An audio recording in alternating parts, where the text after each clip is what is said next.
За яг хөө энэ гэрээ байгуулагдсанаас хойш бас хөрөнгө оруулалтын мөнгийг баг багаар жил дараалал нь тасалж бас одоо энэ барилгын ажлын явцыг удаашруулах ийм дутагдал бол бидэнд байгаа. Энийг цаашдаа манай салбар бол энэ дүүргүүдэд байгаа улсын хэмжээнд байгаа дуусаагүй барилгуудын асуудлыг судалж одоо Улаанбаатар хотынхыг бол нийслэлийн одоо мэргэжлийн хүмүүсийг оруулсан нийслэлийн одоо албан хариуцлагуудыг оруулсан ажлын хэсэг нийслэлийн заргатай хамт тушаал гаргаад байгуулад явж байна. Тэгээ энэ асуудлуудыг бол судалж шийдвэрлэн нэг талаас нөгөө талаас гүйцэтгэгчийн хариуцлагыг бид бас давхар ярих ёстой.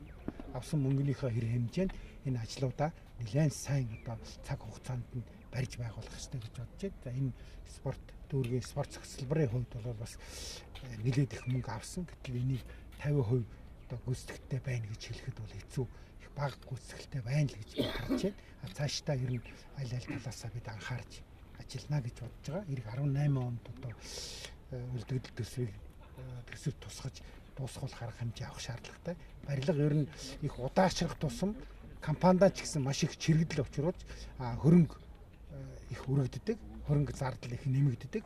За мөн одоо мөнгөний ханшны уналт, бараа бүтээгдэхүүний үнийн өсөлт гээд нөлөөлдөг хүчин зүйлүүд их байдаг. Тийм учраас бид аль болох түргэн барьж дуусгах арга хэмжээ авна гэж бодож байна. Нийслэлийн хэмжээнд яг хичнээн иймэрхүү зарцын бодлого байна. За ер нь улсын хэмжээгээр 200 гаруй барилга байна. 260 орчим барилга улсын хэмжээгээр байгаа.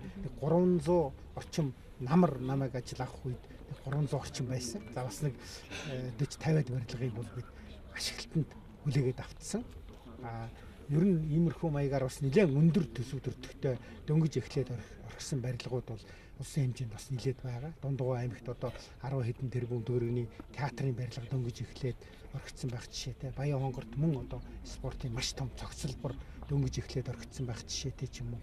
Ийм асуудлууд бол байгаа. Тэгээ энийг судалж шийдвэрлэн зарим одоо барих шаардлагагүй боломжгүй нөхцөл байдал үүсэх юм бол тэрнийг одоо туслах арга хэмжээ авах ч юм уу одоо бид энэ тал дээр асуудлыг судалж байна. 5 сарын 21-нд үлрэлт хийж байна. Тэгэхээр улсын хэмжээнд